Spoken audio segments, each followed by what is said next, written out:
días a la ingeniera Mae Valencia Montaño. Al revés. Mae Montaño Valencia. Mae Montaño Valencia, ¿qué me pasa? Pero, ya me traspapelé. Pero yo me hubiera cambiado. A mí me hubiese gustado llevar el apellido de mi madre primero. Usted una vez nos comentó, en Brasil, ¿no? es así, Sí, en Brasil sí, llevan sí. el apellido de la Sí. madre. Ahora aquí ya se puede también solicitar. Claro, cómo no, se cómo ponen no, de con las acuerdo reformas pareja, que hicieron sí, hace algunos años. exactamente. Qué gusto a la ingeniera Mae Montaño, bienvenida.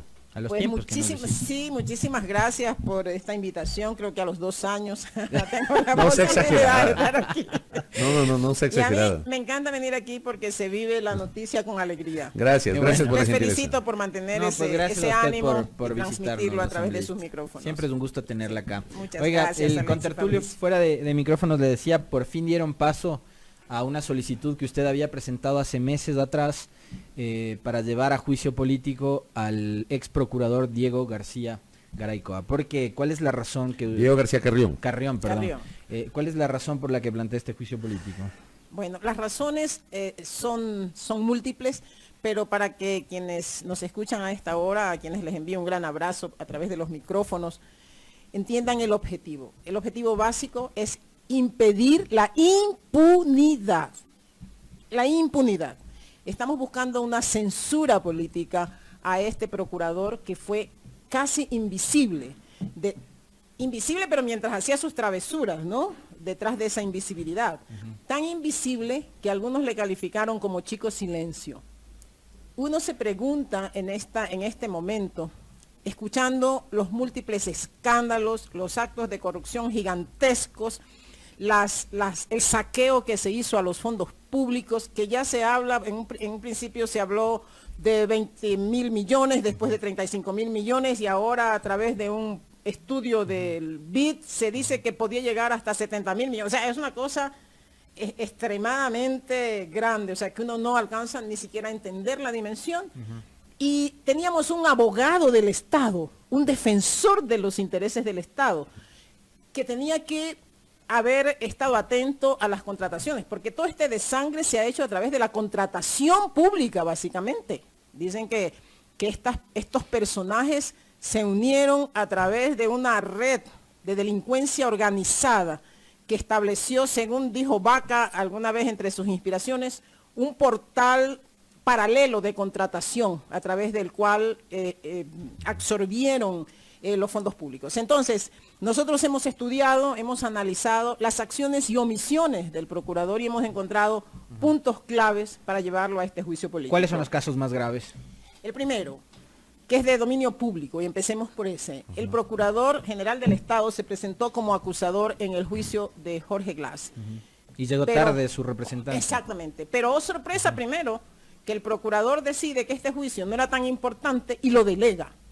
O sea, a nadie se le ocurre pensar eso. O sea, el juicio de la historia, era un vicepresidente en funciones, era un escándalo internacional, estaba en juego los fondos públicos, el saqueo de fondos públicos en grandes cantidades, y al señor le dio por mandar a sus delegados que llegaron tarde a una audiencia vergonzosamente y que el tribunal decidió dejarlos fuera de la acusación particular. Eso fue una cosa dejando terrible. indefenso al pueblo ecuatoriano en esa defensa, cosa que no ha podido comparecer luego para presentar apelación, nada. O sea, entonces el juicio se dio sin la presencia de este acusador.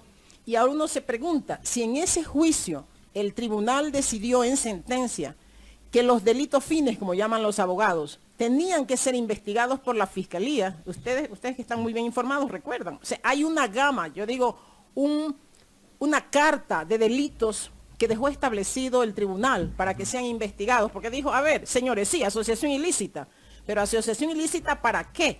O sea, los perjuicios realmente vienen a través de los otros delitos y le ordenó en la práctica... El peculado, el enriquecimiento ilícito. Y ahí debió comparecer nuevamente la Procuraduría. Y yo creo que el procurador actual debería estar despierto para ver cómo vuelve a participar, cómo entra de nuevo, ¿no?, en todas estas acusaciones. Pero eso para mí es, solamente eso ya es suficiente causal para destituir, para censurar a este procurador o ex procurador. Pero hay otros temas graves. El ex procurador se arrogó funciones y lo hizo, yo creo que conociendo cuáles eran sus limitaciones. Interpretó constitucionalmente la posibilidad de prorrogar en sus funciones a los integrantes del Consejo Nacional Electoral por un pedido del el secretario particular del presidente de la República. Y nosotros aquí no estamos viendo si quién lo presentó, estamos viendo cuál era el rol del procurador. Y el rol del procurador es respetar las atribuciones de cada institución. No tiene el procurador atribuciones ni para asesorar ni para absolver consultas en temas constitucionales, sino para eso está la Corte, para eso está la Corte Constitucional. Para eso es la Corte ¿Y cuáles son las Constitucional? atribuciones del procurador en su condición de abogado del Estado? Asesor y consultor legal, o sea, infraconstitucional. Como abogado del Estado, como abogado asesor y del consultor legal del Estado. Del Estado y de las instituciones del Estado, por supuesto. Entonces, la Asamblea tiene una duda sobre algún tema legal, la Contraloría, el mismo presidente, cualquier instancia. Pero ojo, que la Asamblea incluso tiene la atribución constitucional de interpretar las leyes. Tiene esa atribución. Pero él tiene la obligación de absolver consultas. Si es que, por ejemplo, la Asamblea le hace una pregunta, una consulta. Sí, cualquier institución. Vamos a suponer sobre unas contrataciones, generalmente son sobre contrataciones, generalmente que Correcto. se hace. Y entonces sobre un contrato, por ejemplo, el contrato de la edificación de la Asamblea, Ya. que creo que tiene un montón de problemas, que están bien escondidos. Del complejo ahí. legislativo. Exactamente, pero si en esa contratación hay algunos temas legales que están oscuros y la Asamblea quiere una consulta puntual sobre los procesos de contratación que se dieron ahí. Eso se le lo puede hace preguntar al procurador. exactamente, Ya, al ¿y cuál en procurador. cambio fue el rol del procurador que usted El cuestiona? rol del procurador fue interpretar la norma constitucional que determina expresamente que los señores del Consejo Nacional Electoral debían permanecer en sus funciones. En funciones prorrogadas hasta ser legalmente reemplazados. Eso no le tocaba a él, porque el periodo de ellos está contenido en la Constitución. Él no podía. O sea, si Quien debía pronunciarse es la Corte La Constitucional. Corte Constitucional. Y él lo hizo. Y ya había un antecedente a través del cual el procurador pretendió igualmente, o no pretendió, lo hizo, había interpretado la Constitución, porque hábilmente, cuando plantearon la ley orgánica de la Procuraduría, que ya estaba el señor ahí, ellos pusieron a absolver consultas de orden constitucional. Y la Corte en un dictamen le dice, no, señor, usted no tiene atribuciones para eso. Dejan expresamente sentado que él tiene atribución sobre temas infraconstitucionales y que si volvería a cometer ese error sería una clara arrogación de funciones. Y arrogarse funciones ya es un delito. Ahora, Entonces, por otro él lo lado, hizo. asambleísta, hay una serie de dudas también con respecto a los manejos de recursos públicos en los casos en los que la Procuraduría, por ejemplo, contrataba bufetes de abogados internacionales para la defensa del Estado en casos bastante polémicos, ¿no? El tema Ox y el Sí. tema Chevron. ¿Qué Exacto. pasa en esos casos? Ya. Entonces, estos dos que son claramente políticos, podríamos decir, Ajá. que están claramente definidos. Y hay estos que son de orden en la defensa y en el patrocinio en las causas de arbitraje. Le hemos pedido a la Contraloría que haga una auditoría de los fondos, de los honorarios que se pagaron. Porque queremos saber si es que esos honorarios con unas sumas estratosféricas tenían relación con los resultados y con los fines. Nosotros sabemos, o sea, por la información que hemos recabado, que en su momento de 18 casos que llegaron a la conclusión en temas de arbitraje, fueron 18 en el momento en que estuvo el procurador, en su periodo, ¿no? 10 años, ¿verdad? Es un largo periodo para que esté tan callado. Ganó 8, pero 8 en los que las sumas no eran comparativas a los que perdió. 10. Si comparamos, por ejemplo, con lo de 1.800 millones de Occidental o lo de Chevron. 1.800 millones de dólares le costaron al Estado los 10 juicios, los 10 arbitrajes perdidos en el periodo de García. Y eso tiene que evaluar la Procuraduría. Por acá me la envían un mensaje, Contraloría. me dicen, No está el de Chevron ahí. eso le iba a decir, Ya, ese me es dicen, nuevo. el único procurador que frenó a Chevron, nos dice un oyente. ¿Usted está de acuerdo con eso? ¿Que perdonó? El único procurador que frenó a Chevron, nos dice un oyente. Pues yo no sé, el oyente tendrá la razón que nos diga cómo. Porque acabamos de tener otro laudo en contra y ese es del periodo de García. O sea, ese es uno nuevo, que no sabemos todavía su cuantía porque está por determinarse. Y lo que ha dicho el gobierno y lo que ha dicho el procurador actual es que hay que determinar cuál fue la responsabilidad, porque se presume por la forma en que fue llevado este arbitraje y por las conclusiones a las que se ha llegado al final, en que el Ecuador no tuvo una defensa verdadera, en que hubo una distorsión en el manejo de estos juicios y alguien va a tener que responder. Y por eso el juicio político tiene como interés también definir esas responsabilidades en todo caso, o dejar sentado para en el momento en que haya la posibilidad de una repetición contra este ex procurador, la Asamblea haya tenido ya un rol importante. Y eso está en la discusión de la Contraloría. La Contraloría va a tener que determinar. Pero vemos que políticamente, que es lo que nosotros vemos, el señor no cumplió un rol estricto, que hubo un abuso en la contratación, por ejemplo, de un estudio jurídico para asesorar a otro estudio jurídico. O sea, si tú tienes un estudio jurídico contratado, sobre ese contratas a otro para que lo asesore. Y lo que nos cuentan los funcionarios de la Procuraduría es que la forma de hacer de la Procuraduría anteriormente era que los abogados de la Procuraduría, junto con estos bufetes contratados, tuvieran un trabajo conjunto, porque eso permitía formar también al recurso humano de la institución para la defensa de otros arbitrajes. Eso no se dio. Ahora, ¿no? el doctor Diego García Carrión no está más en la Contraloría y este juicio político será o podría desembocar, si es que así lo resuelve la mayoría del Pleno de la Asamblea Nacional, en una censura, más no en una destitución. En términos políticos, la censura tiene su efecto, pero en términos netamente jurídicos, ¿de qué sirve censurar a un funcionario que ya no está en el cargo, asambleísta Montaño? Le vamos a poner un cuarto elemento que va a ser importante para la gente. El procurador, el ex procurador, en su momento, derrochó los recursos públicos y los derrochó de una manera vergonzosa. Por ejemplo, elaborando libros, videos y material para promover, no sé, el conocimiento en arbitraje, o sea, supongo que de los juicios perdidos en el exterior.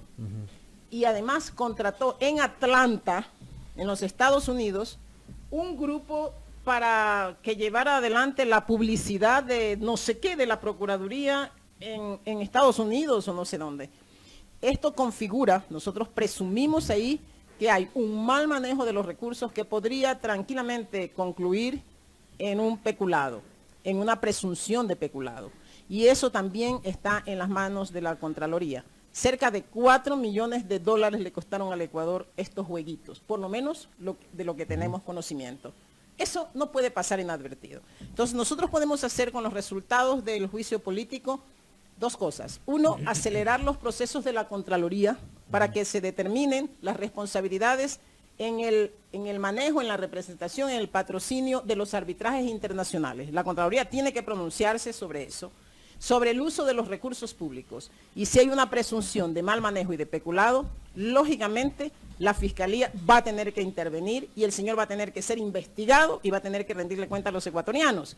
Pero recordemos también, Alexis y Fabricio, que hay en este momento una denuncia y un pedido de investigación en la Fiscalía sobre delincuencia organizada, en donde ya se llama también a comparecer a la Fiscalía al ex procurador Diego García. Presentado por los César temas, Montúfar. Exactamente, por los temas de Odebrecht y por los resultados del juicio a Glass, en donde... También está llamado tribunal, el ex fiscal Galo Chiriboga, ¿no? Exactamente, y de estos elementos también entonces la Fiscalía podría sentir que sí, que un funcionario que está siendo censurado por la Asamblea merece ser investigado. No estamos diciendo que es culpable, pero que merece ser investigado, merece ser investigado. Correcto. Hay algunos temas que también queremos aprovechar la presencia de nuestra invitada, la ingeniera Mae Montaño, asambleísta nacional independiente. Nos piden que le preguntemos a algunos oyentes. Así que esperamos que haya venido preparadita. Preparada. ¿Cuál es su posición sobre... se fue de creo. De eso ya hablamos en su momento. ¿Cuál es su posición respecto de estas denuncias que se han generado en las últimas semanas de cobros no autorizados en el sistema financiero ecuatoriano? Vergonzoso, terrible. Ayer estuvo usted en la sesión de régimen económico, escuchó al superintendente de bancos. Sí.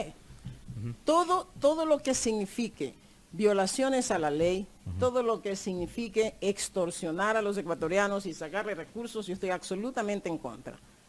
Con lo único que yo no estoy nunca a favor, aun cuando estaba en la oposición o sigo estando en la oposición, es que se utilicen o que se manipulen cualquier tema de manera política para sacar rédito para un grupo o para un partido, olvidándose de los efectos que pueden tener para el país en su conjunto. Entonces, ahí es cuando yo ya pongo un límite. Entonces, cuando las cosas tienen que seguir su curso normal, sin manipulación, sin dedicación expresa a nadie, sino apegados a la ley y en la defensa de los intereses de la Hay gente. dos cosas que me Esos llamaron son la los atención límites. a mí. Una, el hecho de que de este tipo de denuncias no es que se conoce ahora con lo que dice Caterva en TC Televisión, Así sino es. que ya se registran denuncias desde 2015 a 2016. Así Es decir, es. no se hizo nada desde hace muchísimo tiempo atrás. Y por otro lado, la superintendencia habló de un perjuicio de más de $1 millón, de que se ha empezado con el proceso de devolución, Devolución. pero ningún banco ha sido sancionado. Así es. Entonces uno se pregunta, si tú tienes organismos controlados y tienes organismos de control y se ha sucedido un hecho como este, hay que buscar responsabilidades en todas las partes. ¿Dónde estaban entonces las superintendencias? ¿Para qué estuvieron ahí? ¿Por qué se definieron mecanismos legales para permitir como estas acciones subterráneas? ¿Por qué en el Código Orgánico Monetario se dijo, la superintendencia puede controlar los servicios financieros, pero los no financieros no? Y es en esos servicios no financieros en donde se dan. El tema de los seguros. Entonces, exacto, hay que buscar, ¿qué hubo? Un arreglo, una asociación para cometer todas estas acciones. ¿Qué hicieron los superintendentes en su momento? ¿Por qué no se normó? ¿Por qué no se reguló? ¿Por qué no se emitieron las resoluciones adecuadas? O sea, ¿qué se hizo? ¿Dónde están las auditorías? No se hizo nada. Por ejemplo, el tema de estos contratos verbales, asambleísta, debe haber una firma. Pues, o sea, si yo como cliente requiero el servicio de la cobertura de un seguro, debo ir y acercarme y firmar. Exacto. Pero eso de que, es que a través de llamada telefónica usted verbalmente nos autorizó. Y después para romper el contrato sí tiene que acercarse al banco a firmar. Si no, si hay que, o sea, hay un montón de cosas. Y Un por eso abuso, ¿no? Un abuso terrible. Entonces, están en entredicho todos estos mecanismos, pero esto es parte del descontrol de los mecanismos oscuros, de la falta de transparencia, de la falta de eficiencia, de eficacia, de todos, ¿no? Porque hay un oportunismo también de las partes, de estas compañías y de los bancos, que parece que hicieron un gran negocio. Pero también hay una participación del Estado en estos temas, porque de los servicios también el Estado carga impuestos, así es, ¿no es cierto? Cuando a uno le cobran, uno hace una transferencia por internet, ahí te cobran el IVA. Claro. ¿Cuánto? O 50 centavos. Oiga, Sí, pero asambleísta, también los pagos de los impuestos. por O sea, acá ¿cuál fue la participación? Por acá me piden que le pregunte, Terrible. dice, no hay que olvidar qué hicieron los defensores del cliente. Sí. Hoy estamos en un nuevo concurso de selección de defensores, pero ¿qué hicieron los Pero sí hay defensores del de cliente, ¿no? ¿Pero se, qué hicieron? Se nota que nadie hizo lo que tenía que hacer, que se nota que nadie cumplió. Y entonces yo digo, hay que llegar a fondo, no hay que quedarse en la superficie, no hay que aprovechar el momento para decir que solo es este gobierno el que tiene que responder. O sea, ¿que responde este gobierno? Y yo dije, ¿y el anterior? Y que responda este superintendente, ¿y los anteriores? Entonces, yo creo que hay que investigar profundamente, hay que buscar cuál fue la raíz. Yo creo que estas compañías que no son de seguros, ya nos dijeron ayer, que en realidad no son de seguros, o sea, no son de nada. O sea, lo que hicieron fue aprovechar el vacío legal, para meterse por ahí. Si usted no es de seguro, tampoco está regulado por la compañía, por la superintendencia de compañías y seguros. O sea, uno se queda abismado. Y ahí uno llega, que aquí cuando se hacen leyes, y yo en muchas oportunidades en el Pleno sí he dicho, cuando se hacen leyes, tú también puedes dejar abierto, y de hecho se ha hecho, los mecanismos a través de los cuales se produce todo un negociado donde son varias partes. Echa la ley, echa la trampa. Exactamente. Oiga, Parece que asambleísta, así fue. y yo sí quisiera pedirle su opinión con respecto de algo que comentaba el contertulio al inicio de nuestro noticiero, que es, a raíz de este tema, todo lo que ha generado Mauricio Ayora, el periodista de TC llamado Caterva. El nombre no es Caterva, ojo, porque ayer un funcionario le dijo, despectivamente le dijo, este periodista llamado Caterva. No, Mauricio no se llama Ayora. Caterva, se llama Mauricio Ayora, el Que no es periodista. como decir, esta caterva de... No, tampoco. Esta declaración del consejero de gobierno de que va a pedir el visto bueno para el periodista porque el periodista forma parte de un entramado correísta para desprestigiar a la banca y a ciertos funcionarios del gobierno. Alexis, si yo estuviera en la presidencia, un funcionario como ese no hubiera durado un minuto más. También le pedí el visto bueno. Eso es el asesor del... Consejero. No, es el asesor, consejero. Consejero. Ese es tu personal de confianza. Que salga a declarar eso, por favor. Es que eso no le corresponde a él como asesor. él está ahí para aconsejar al presidente, ¿no es cierto? Tú no puedes salir para hacer eso al presidente. O sea, ¿por qué hablas esas cosas? Quédate callado, calladito te ves más bonito. Muy bien, y cierro la entrevista en un minuto. ¿Qué expectativas tiene hoy usted sobre lo que va a pasar en la tarde, la comparecencia de autoridades y exfuncionarios en el tema de la fuga del ex secretario de Comunicación, Fernando Alvarado? Ninguna. Ninguna. Le veo decepcionada de todo, Sí, asambleísta. sí. ¿Qué pasó? Efectivamente, es que los hechos que están ocurriendo y que han ocurrido durante todo este tiempo, yo creo que alimentan eso. Y el pueblo ecuatoriano también lo siente. Se siente agotado, se siente agobiado, se siente burlado. Y no solamente por Fernando Alvarado, no.